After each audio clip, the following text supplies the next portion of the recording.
And welcome back, fellow American patriots and Minutemen standing at the ready to fight anew for the issues that matter on this brand new week. It is Monday, the 12th of January, and we got a lot to delve into the economy, housing, Federal Reserve, the fight with Jerome Powell, and so much more today. We're going to really be focusing a lot on housing this week because that is the most expensive item for the younger generation, but at the same time, it is the most misunderstood diagnosis of what's wrong.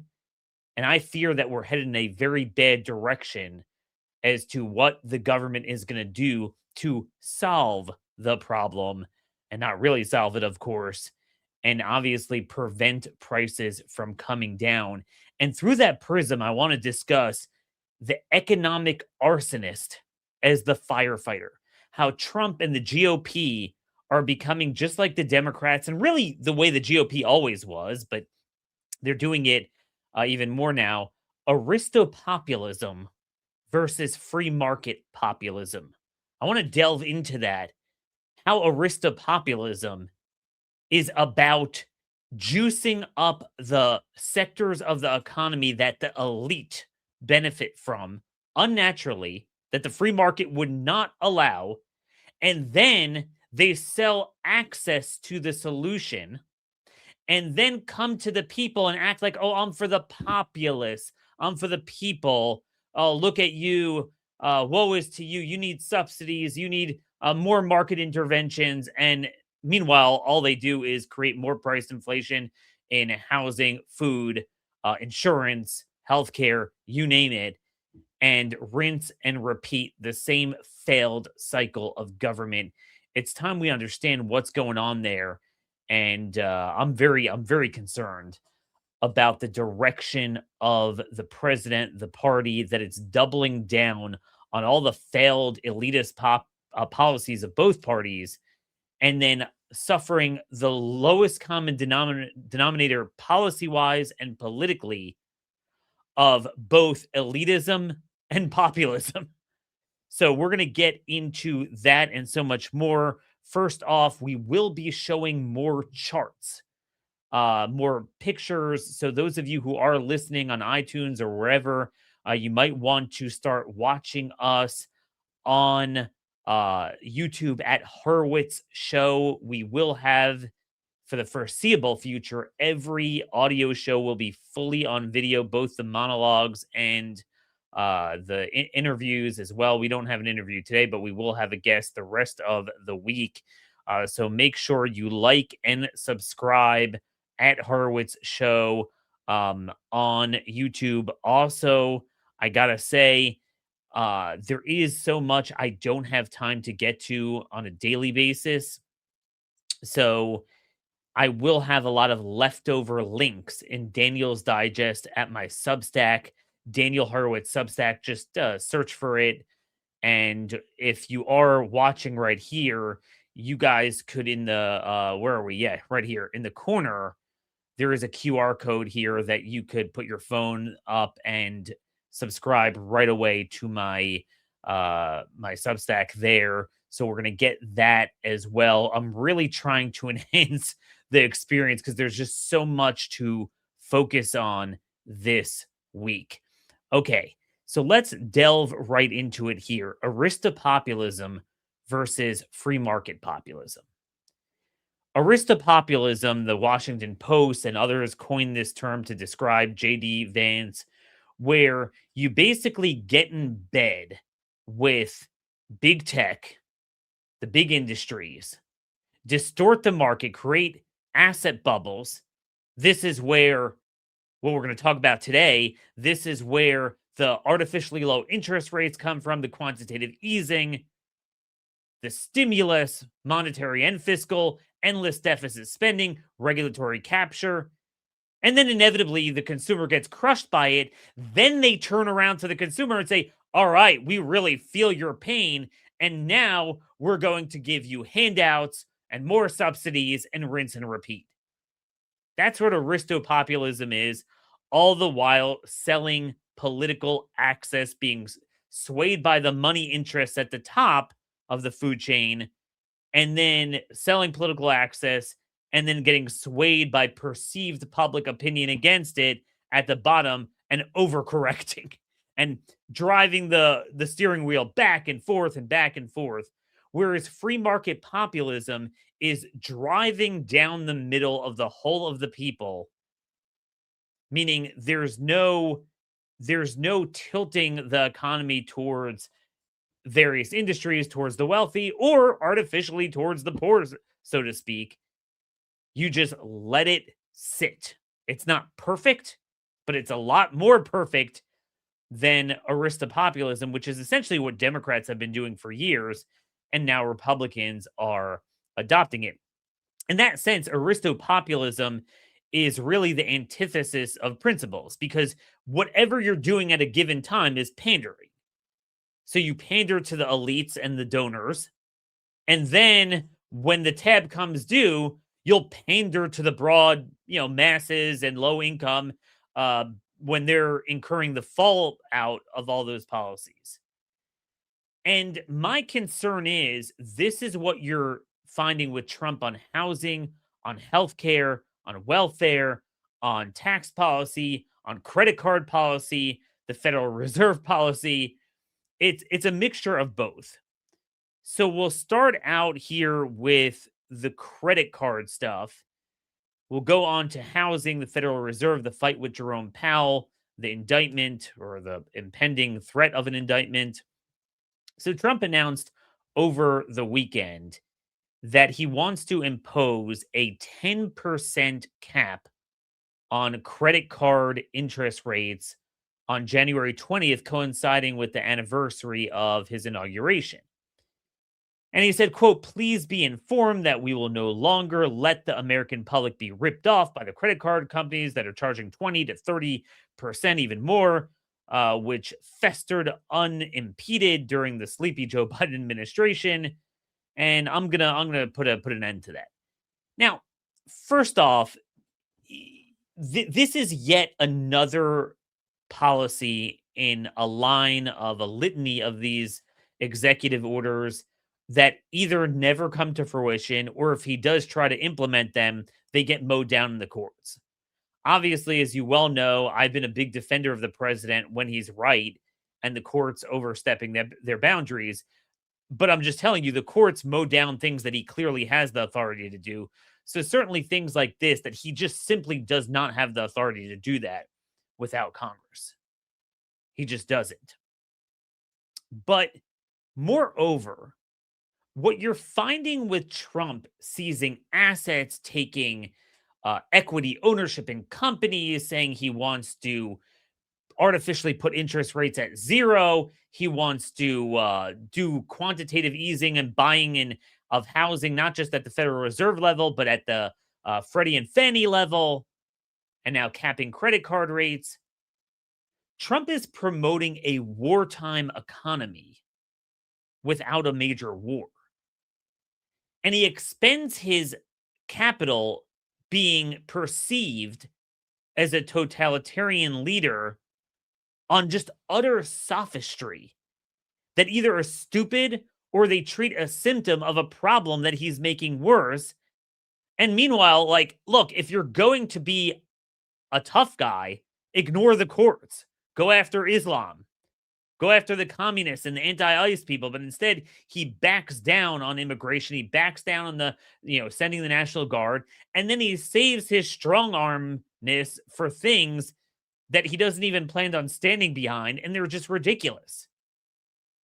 Look, I'm no fan of the credit card companies, but in fact, it's his easy money policies juicing up the stock market that is artificially giving these companies an advantage. And then he'll pick on the wrong thing, like, oh, interest rates are too high. Well, yeah, none of us like high interest rates. But do you know why credit card companies charge this much money? Because there's record household credit card debt. Do you know why there's record credit card debt? Because we have record public governmental taxpayer debt that induced record inflation and created a standard of living that is unaffordable for the majority of people in this country. So you go and spend up the wazoo. You had the COVID stimulus, 7 trillion, then the easy money Federal Reserve policies, and then people can't afford the living. And we're like, hey, credit cards charging too much money. Well, how about we deal with the antecedent to this entire food chain, which is the debt-driven inflation? That's the problem. Look, I'm no defender of the credit card companies, but the reality is, if you would wind up doing this, which again, he's never going to do this without Congress, it's not happening. But if you would cap interest rates at 10%, I got news for you folks. All that's going to do is take away credit for anyone with a score under 650. That's all it's going to do. It's just going to freeze up the credit market. You're not going to solve what you think you're going to solve. And this is, again, part of this aristo-populism and part of the Trump mentality that he doesn't understand the mutual exclusivity of his policies. He wants it all. Well, I want insurance, medical insurance to cover everything, but I want premiums to be low. I want housing to be high for people, and particularly baby boomers, to own all that equity, but I want them to be low and affordable. You know, I want everyone to have access to welfare. I don't want to take away money from people, but at the same time, I don't like inflation and prices are too high. But then again, prices aren't too high. I mean, if nothing else, the good news of Trump's policies this year, as much as I disagree with them, is at least it's a tacit recognition that indeed inflation is not solved, that we do have problems here. And I'm just telling you, everything politically will go downstream from the affordability issue. So at least he's tackling it. The problem is he's often treating the symptoms. He's often misdiagnosing the problem. And all too often, he is supporting the very policies that fueled this K-shaped asset bubble economy that benefits the wealthy and older at the expense of the younger and lower income. Whereas I don't support unnatural populist policies that give out handouts. But what I certainly don't support is using fiscal and monetary policy to unnaturally tilt the economy towards the special interests and then turn around and be like, oh, let's give more handouts. So to sum up what aristo-populism is, it's the worst elements of, you know, the corporatists without maybe some of the things we agree with, and the worst elements of Josh Hawley's populism without the better elements. At least he's always against corporations, for better for worse. So, for example, he's an ally in this whole AI data center nonsense. Instead, we get the liabilities of this selling access to juicing up housing, juicing up the stock market, juicing up artificially AI capex. And then when things go awry, okay, let's get more handouts, regulatory capture, for free housing programs, cap interest rates. All of this is the wrong direction. So I want to delve a little bit more into this in the context of the Jerome Powell fight. First off, our sponsor today is PolicyGenius.com. At a time when everything has gone up, all forms of insurance, now's the time to recognize that when you think of your family memories and how fleeting life is, particularly in the last couple of years with mortality having gone up tremendously with COVID and COVID vaccines and just everything else going on, now is the time to think about life insurance. It's something we don't want to think about, and you don't seem to get benefit in your lifetime. But the reality is, whatever you thought your family would need if you were to meet an untimely demise, they're going to need twice as much as you thought because of inflation. PolicyGenius.com is not an insurance company. It's an aggregating website, so they don't benefit from selling you one over the other. When you have these other websites, I've found that it takes forever. You keep putting in information, then you have to email, and then sign up for this, sign up for that. It could take a half an hour. I actually just did this not with life insurance. I did this with auto, and you could do it with homeowners as well because they're all going up. It spit back to me the quote, laid it out, cheapest to most expensive in like 2 minutes, and they don't sell your data, they don't breach your privacy. They also do have licensed agents that you could call. They have thousands of 5-star reviews, and with Policy Genius, real users have gotten 20-year $2 million policy plans for just $53 a month. If you want 1 million, it's a lot less, but you are going to need, if you have a family like mine, a family of 6, you will need a lot to pay off this Biden-Trumpflation economy. Ease the weight of protecting the wonderful life you built with your family. Head to policygenius.com to compare life insurance quotes from top companies and see how much you could save before it's too late at policygenius.com. Okay, folks. So what do we have here with the economy? You have this whole fight going on with the Federal Reserve. I wanted to untangle it because I guess I would say I am the most objective here in my view of it, because I agree and disagree with both the president and Jerome Powell. I was consistent in my view when Trump hired him, when I opposed that hire. And I felt, and I'm the one who wrote the piece at the beginning of Trump's presidency, why he has the authority and should fire him, except Trump wants to do it for all the wrong reasons. So anyway, Trump announced that, DOJ is looking into wrongdoing because of money appropriated by Jerome Powell to renovate the Federal Reserve building. And they're trying to create this whole thing. Yeah, while people are suffering, the Federal Reserve is building a building. And again, it's always diagnosing the wrong symptom, the wrong issue for the wrong reason.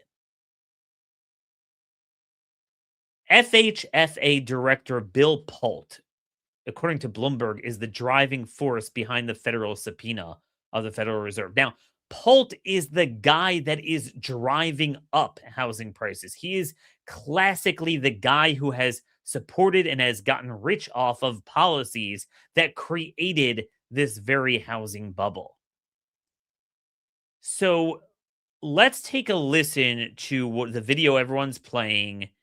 Federal Reserve Chairman Jerome Powell, his response to this subpoena. Threat is not about my testimony last June or about the renovation of the Federal Reserve buildings. It is not about Congress's oversight role. The Fed, through testimony and other public disclosures, made every effort to keep Congress informed about the renovation project. Those are pretexts.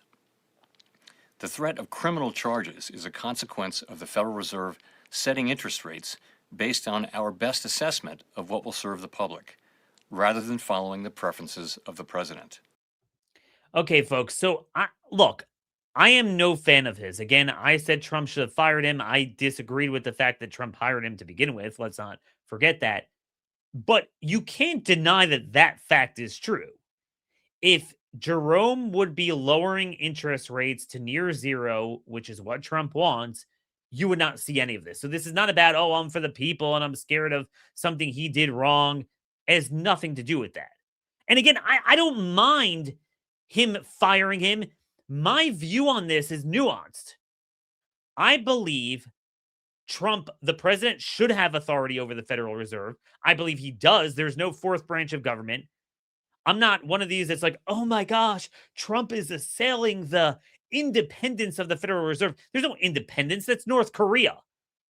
The notion that the Federal Reserve could be the judge, jury, and executioner of our entire economy, have more power than all other branches put together, and no oversight? No, of course. If you're not a court and you're not Congress, you work for the president. I believe the president can fire him. I believe he should have fired him. But here's the rub.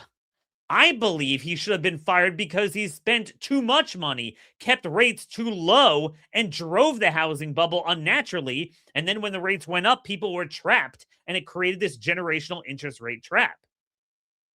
Trump is attacking him for the wrong reasons. He wants him to keep rates at zero, more quantitative easing. This is exactly why housing is so expensive. It's really not that hard.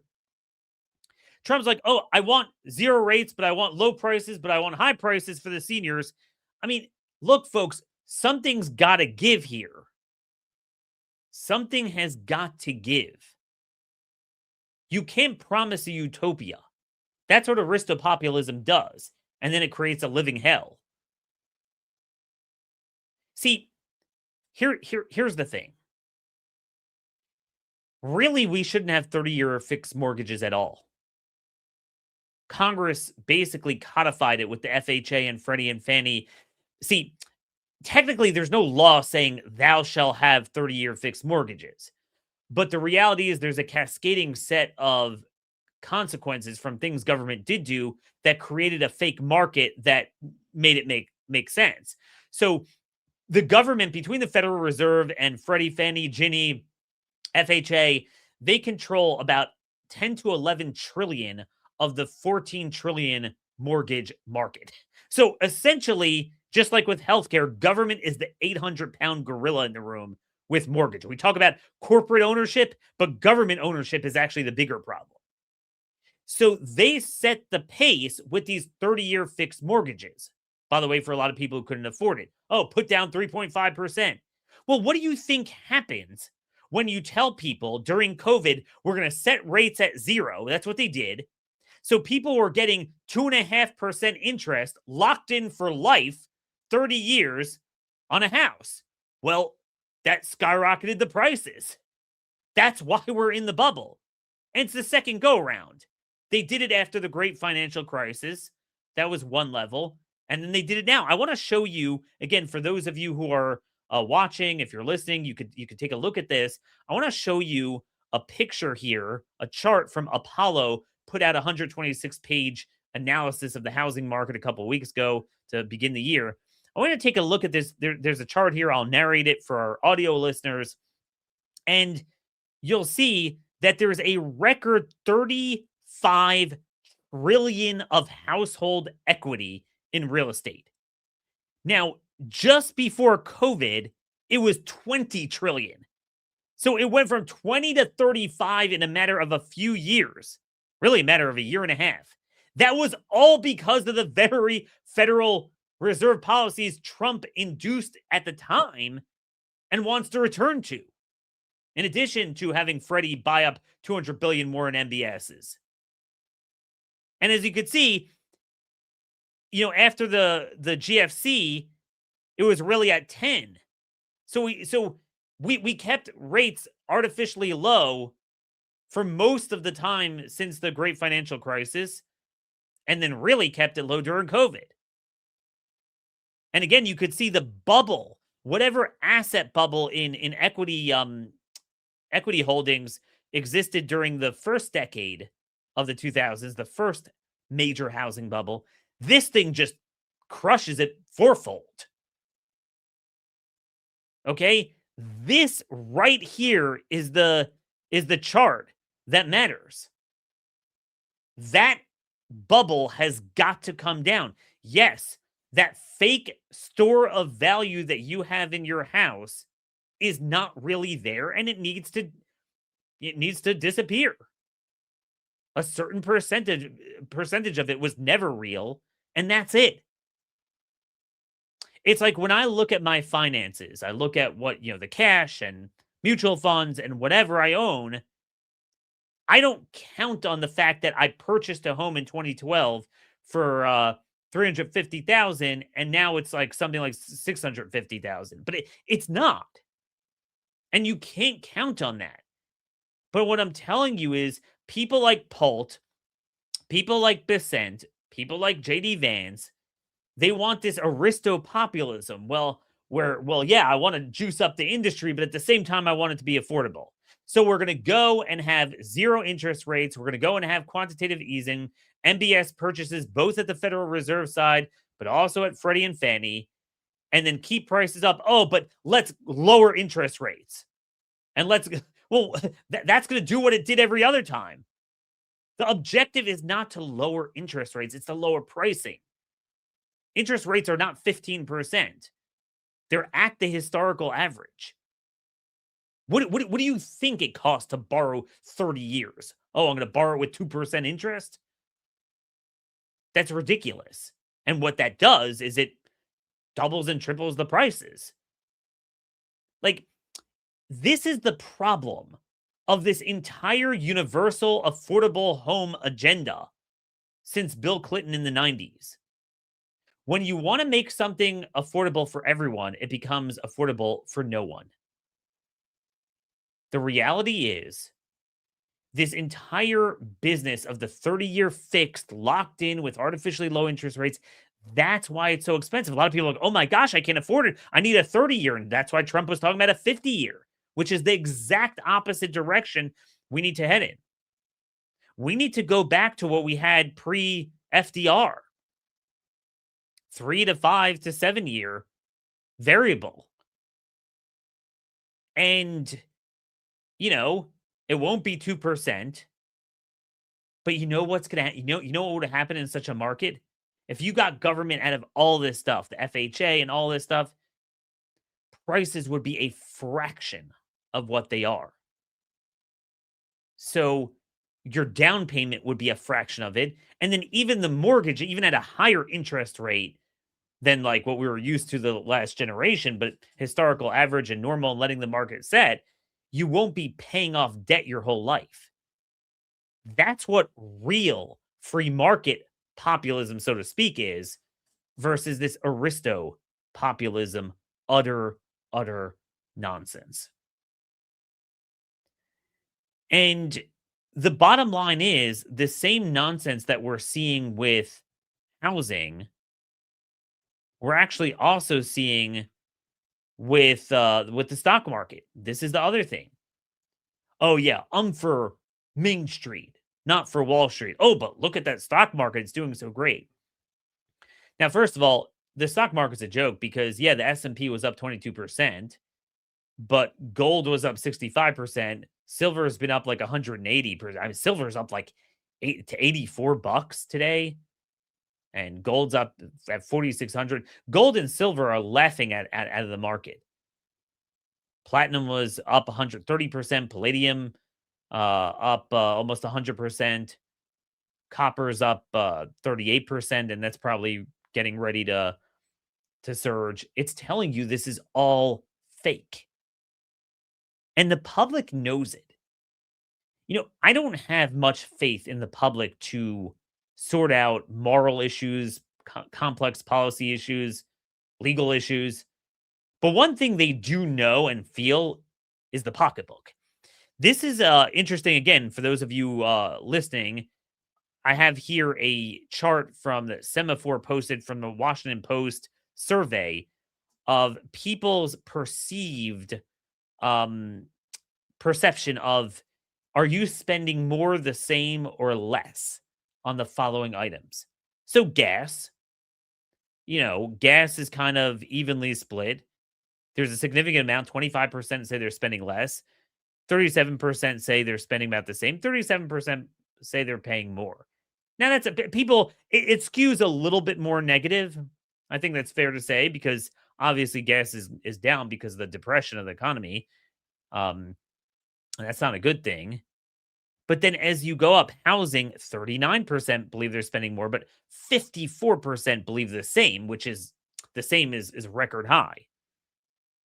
So in other words, that's almost everyone. Healthcare is even more. 43% say it's gotten even more. 50% the same, which is very high. The same as last year, which was unaffordable. And then the top two is a very close reflection of the reality. Utilities, 59% believe is more, and groceries, 71%. And that really does reflect the reality. So the point is, we are now facing an interesting dynamic where the public, the consumer needs help. So there's two ways to approach it. You could approach it with this aristo-populism continuing to be the arsonist to inflate prices and then come in with these Bernie Sanders fake populist things to make things cheaper, but not really, just subsidize a greater bubble and in the long run make it even more expensive. Or you could be honest with the public and say, look, the reason why things are so expensive is because of government fiscal and monetary policies that created asset bubbles in the market, asset bubbles in the in housing that do benefit some industries and individuals even, but at the expense of the majority. It's got to come down, and we're going to end those policies. And welfare and the entitlement state has created the debt-driven inflation that engenders a need for those very programs. Okay, you can't be more honest than that. I know some of you are like, Daniel, let's just focus on culture and immigration, which I do almost every day. We focus on all of it. There's a lot of problems. I had that position in Trump's first term. I was like, you know what? This was before COVID. It was more of a long-term problem, and life was a lot more affordable. So you know what? We know the debt's a problem. We know we have venture socialism, but let's just fix our demographics. Let's fix this other stuff. And we still need to do that. And we are doing that, or we're focused on that. But you can't ignore this any longer. This is the 800-pound gorilla in the room. And I want to give you another data point here. This is from the Motley Fool, based on Federal Reserve data. So, parallel to the housing bubble is the stock market bubble. I am all for the stock market going up, but not unnaturally so as a result of government policies. And according to the Motley Fool, baby boomers hold 54% of stock worth. Okay, 54%. Millennials own just 8%. I don't have the numbers for Gen Z, but it's around 1%. It's infinitesimal. It's nothing. Even Gen X, which you think would be the dominant generation of our time, older but not seniors, is still working, but at the pinnacle of their careers, even they own 22%, less than half the amount that baby boomers own in stock. Okay, so right there is where you have the generational resentment. Right there is where you have your political problems with younger voters.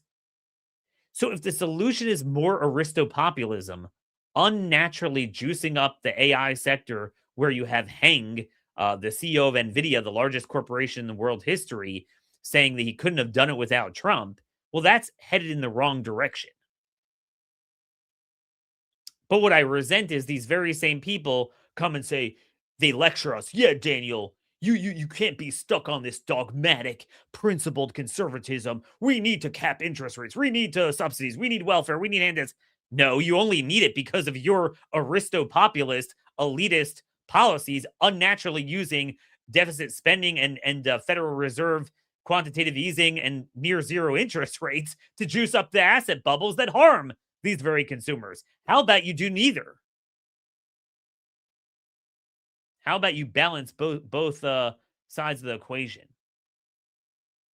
Let me give you a perfect example. So we're going to go and be for the people with these housing subsidies, zero interest rates, capping credit card rates, things like that. But then data centers. So I apologize. I forgot where this is put out on Twitter. I do apologize. And I'll try to look up to give credit here, because it looks like my screenshot cut off the tweet. But someone put out on Twitter, quoting someone else in South Carolina, I live in this area, and those of you who are looking to blame either party, you need to know that for those of us who see this looming in our very backyard, he's talking about data centers. It is not a partisan issue. I've attended these meetings, meaning meetings, town halls against data centers, and I see Trumpers and I see woke business people. I see environmentalists, wealthy and poor, black and white, standing together to oppose this. So if you really want to help us, leave the partisan politics and hatred aside and let's work together. And I think that's a very good depiction of what's going on with this, what I call the new Tea Party against the data centers. everyone hates it except for the aristocrats that are behind it. So spare me this fake populism. Oh, I'm for the people, when you're unnaturally creating this data center bubble, which, by the way, is just already unsustainable. We're building capex that's unlike the railroads and highways and power plants are going to degrade in 3 to 5 years. Makes no sense. But that leads me to the other part of this equation. The other part of aristo-populism, of the economic arsonist being the firefighter, is when the economic arsonist burns down the house, we're talking about housing, literally burns down the house, and then sells, not only sells you the hose, but sells access to their political donors to sell you the hose. And this is really what this cronyism is all about. Axios notes that among the 50 richest Americans, the median 2025 increase in net worth was nearly 10 billion among them. Okay, I mean, this is what's setting our policies. This, at its core, is what Trump was elected to fight. So don't tell me, oh, I'm for capping interest rates, all this Bernie Sanders crap, when at the same time, it's your fake housing bubble, asset bubble, debt bubble, zero interest rate bubble that created a dynamic where, and I'm not against rich getting richer, but this is totally unnatural. That represents a 22% median gain in the year, even higher than the S&P. Treasury bills return less than 4%. Elon Musk's rise in wealth was 187 billion. That's roughly the same as the entire net worth of Bill Gates and Charles Koch combined. When I was a kid, it was like, oh my gosh, Bill Gates was the richest man. And now Elon netted more in 1 year than his entire net worth. Also, the Google guys, co-founders Larry Page and Sergey Brin, their net worth rose by 101 billion and 92 billion respectively. So this is where it's at. And this is the tech bro grift, the crypto bro grift. And this is bleeding over into primaries, which is really the next thing I wanted to get to. Byron Donalds, this uninspiring guy that nobody wants. It was shoved upon Floridians by Trump with this stupid endorsement when we need DeSantis is everywhere, but certainly we got to replace him. He's on his last year. This is from Notice. Byron Donalds pressed the IRS for favorable crypto rules. His wife bought Bitcoin the same day. On December 18th, Donald sent a letter to the IRS commissioner asking to axe a rule that declares cryptocurrency staking rewards, meaning extra tokens investors earn by locking up their cryptocurrencies on a blockchain network as taxable income upon their receipt. Quote, Donalds wrote in his letter, like those who mine gold or anything else, cryptocurrency miners and stakers are the first owners of their new property, shouldn't be taxable. By the way, just as an aside, it's not like Trump has given favors to gold, and it's not even favors. Gold should be currency, and if you use it as currency, it should not be taxed, but it still is. But anyway, the same day he sent that letter, Donald's purchased between 50,000 and 100,000 of Bitcoin. Now his office said that, well, it was his wife who purchased it.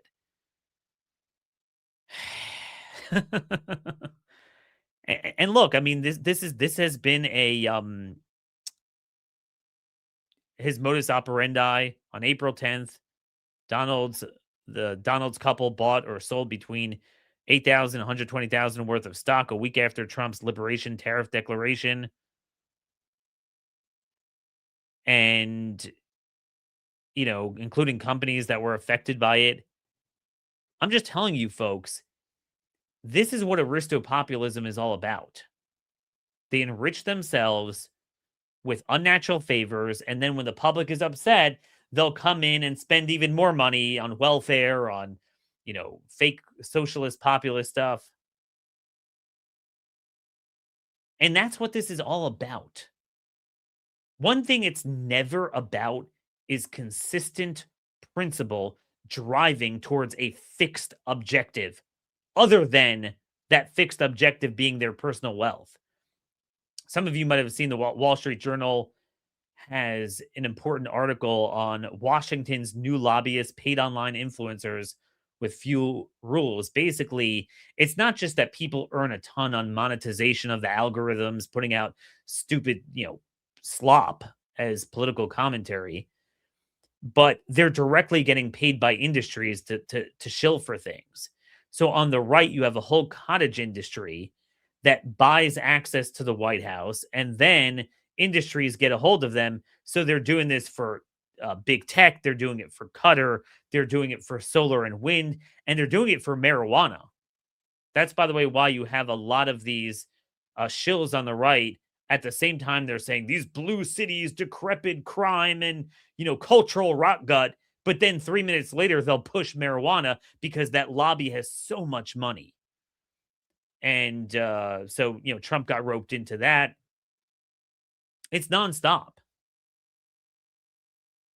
This is what it's all about. It's all about selling influence, selling access, paying off your cronies, and then turning to the people and being like, yeah, I feel your pain, so here's some socialism for you, which only makes it worse. This is what we were supposed to solve, yet here we are so much later and we're not solving it. And folks, how are we going to solve this without getting better Republicans in who will actually fight for free market populism rather than aristo-populism? And again, when I say populism, I know you and I don't support that. I mean the perceived view of it. I mean, if you want to be for the people, that's how you do it. You don't arson and you don't sell them the water. You do neither. So there's a couple things I want to get to here with primaries that I think are very important here. Also tie in a little bit with tomorrow. We'll talk about Wyoming as well. We are going to talk about housing welfare programs tomorrow with a special guest, and then Wednesday we'll have Melody Wright on to discuss housing policy broadly. But again, we have to get this right. We cannot misdiagnose it. It's the welfare programs, the debt, the near zero interest rates, the juicing up assets with pumping. That's what needs to stop. But if you're going to double down on that and even fight with Jerome that he didn't do enough of this, and let's face it, I don't like Jerome. I want him out, but for the exact reason why Trump's doing the same thing, even worse. I believe Trump does have the authority to fire him. I believe he should, but I believe he should fire him to do the opposite. Tighter money, not easy money policies. But I don't think any of you can look each other in the eye and say that the reason why Trump is investigating Powell's spending habits at the Federal Reserve is anything other than the fact that he doesn't want to set interest rates down to zero. And by the way, the Treasury numbers have not gone down. I mean, we've lowered rates 175 basis points off the peak. He wants more, but I'm saying we've done it. It has not brought down the debt servicing. In fact, right now, to service the debt, it's at a record. We're at an annualized pace. We are now at 1.4 trillion. Okay? That's pretty much the cost of Medicare. And is now blowing out the cost of the military. That's the problem right there. You could set rates at zero all you want. It's not going to affect the 10-year Treasury. In fact, it will lose even more confidence. And gold and silver are telling you that every day. But I want to get to primary stuff here.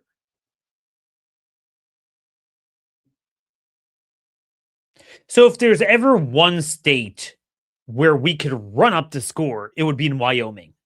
Wyoming, there are just two Democrats in the state Senate, and Trump won it both times by a 40-point margin. I mean, this should be our utopia, right? We're going to talk more about it tomorrow. But I want to show you how the most left-wing policies continue to reside there. As you well know, Wyoming is becoming a wasteland for three things. We're going to talk about this tomorrow, the housing part tomorrow. Section 8 housing, this affordable housing agenda, so we call it Ghetto Stone.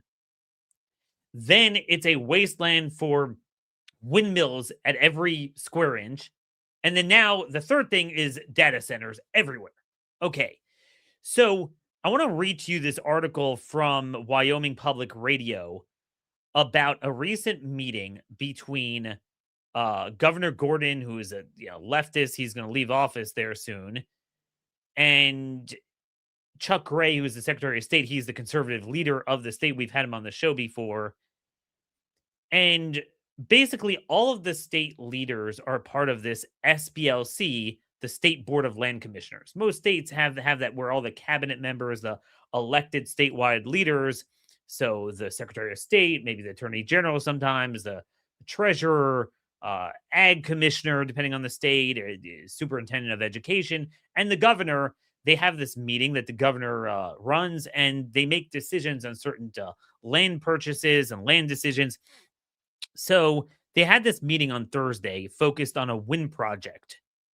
And there was a big argument between Gordon, who represents the, progressive Republicans, and Chuck Gray, who's a conservative.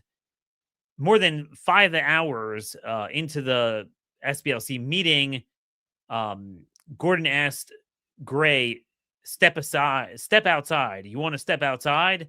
So Gray responded, "Are you threatening me?" In an email to Wyoming Public Radio, Gordon's office said it was not a threat. He just wanted to step outside to have a conversation, not to fight. Gray characterized Gordon's statement as a fake tough guy persona. Basically, this all stemmed from this pronghorn H2 wind lease that was initially approved by the SBLC 4-1 last year, with Gray as the only dissenting vote.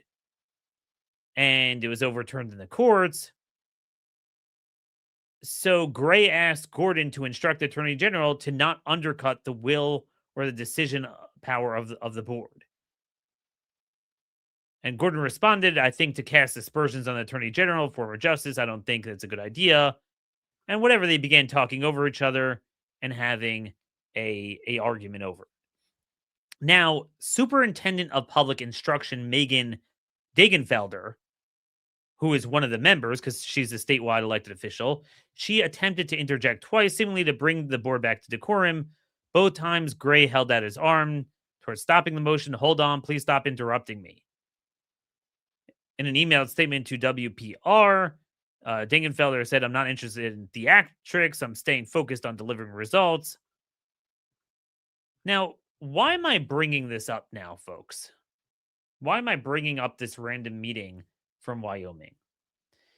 Well, Wyoming is the most conservative, well, potentially the most Republican state. And you have right there two sides of the coin. We need more Chuck Grays, but in fact, what Trump has produced, unfortunately, is too many Gordon type of people. Now, he didn't endorse him there, but too many people like that in other states, where you have people like Gordon that are colonizing the state with wind projects. Now, notice something very interesting there. It said there was a 4-1 vote, meaning Chuck Gray was the only dissenter, meaning every other statewide elected official sided with Gordon with big wind.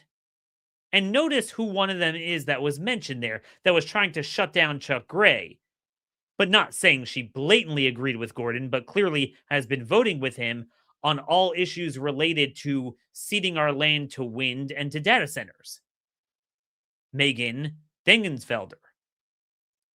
Well, why should you in this national audience care about her?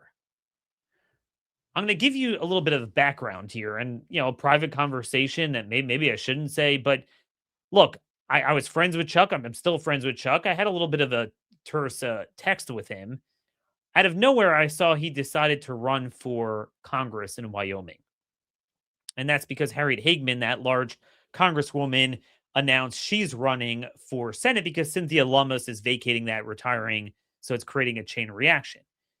And I basically texted him. I said, and I've had this conversation with him before. I said, you got to be crazy in Wyoming in particular to run statewide. Statewide, you have to spend all that money running statewide for nothing but a congressional seat being one out of 435. They do nothing. Democrats are going to have the majority anyway. When you could, for the same money, run as governor, and you're already de facto lieutenant governor. And I had a feeling at the time, it's not that he wanted to run for Congress over governor, but that he had no choice because Trump had made a pick. And then, lo and behold, over the weekend, out of nowhere, Trump announced that he's endorsing Megan Degenfelder for governor, the current state superintendent of education, that if she so decides to run, which she is going to run, he's going to endorse her. And I don't understand something. If she is MAGA for the people, where the hell has she been siding with Chuck on data centers and on the wind projects? You had your at-bat and you struck out multiple times. I'm sick of these people that talk so big on the campaign trail, but then they actually are in office and do the opposite. But this is the problem now. You have all these people that are running and they have to support data centers to get Trump's endorsement. How is that not negative efficacy? So Trump is now going around to every red state and endorsing only people who will promote this aristo-populism fake agenda that is antithetical to what works for the forgotten American, pursuant to his 2015 campaign promises. And look, folks, this is not going to end well. This is not going to end well. We are squandering the opportunity that we have electorally. Look, the public wants something new. There has never been a time that is more ripe for a new party to arise. According to Gallup, the highest proportion ever identify as independent. That's 45%. Quantum leap from just a few years ago, as opposed to 27% support for each Republican and Democrat. Gen Z is driving this. They're overwhelmingly more Democrat, 27-17 over Republican, but 56% are indie. Now, the problem Republicans have right now is that even though the parties are at parity with ID, but overwhelmingly, many more independents lean Democrat. Because the Republican Party, conservatives now have all of the baggage of the Republican label, but none of the benefits. So you may as well just cut it loose. If you had a new party run on free market populism, not aristo-populism, to undo and reverse all the special big tech, special interest favors from fiscal debt to monetary stimulus that created this K-shaped economy to begin with. So therefore, it doesn't engender a need for this Bernie Sanders sort of, fake regulation and fake subsidies, which just make the problem worse. People would flock to that party. But if we're going to continue with this GOP, just like be another version of the Democrats, but except do it less effectively and more obnoxiously, you're going to go down with that ship. And that's the choice here. There's a new TIPP poll, which has always been more favorable to Trump. It has Trump's approval at 40%, which is kind of dismal, but it's not like disastrous. Some of them have it in the 30s. But if you look into it, it's all because still most Republicans love him. But among indies, it's 29% approval, 57% disapproval. So what are we going to do with that? We're going to go down with this shit for things we don't believe in? Doesn't have to be this way. Anyway, that's about it for today. As always, if you want to see more, make sure to subscribe to my Substack. Right here, you can put in your QR code. And if you're listening, it's Daniel Horowitz Substack. You just Google it. Obviously, like and subscribe at Horowitz Show on YouTube. Make sure you just Google Daniel Horowitz YouTube show, and you'll see our podcast in addition to iTunes. Please give us a 5-star rating as well. Till tomorrow, God bless y'all. Thank you for listening. Micah 6'8".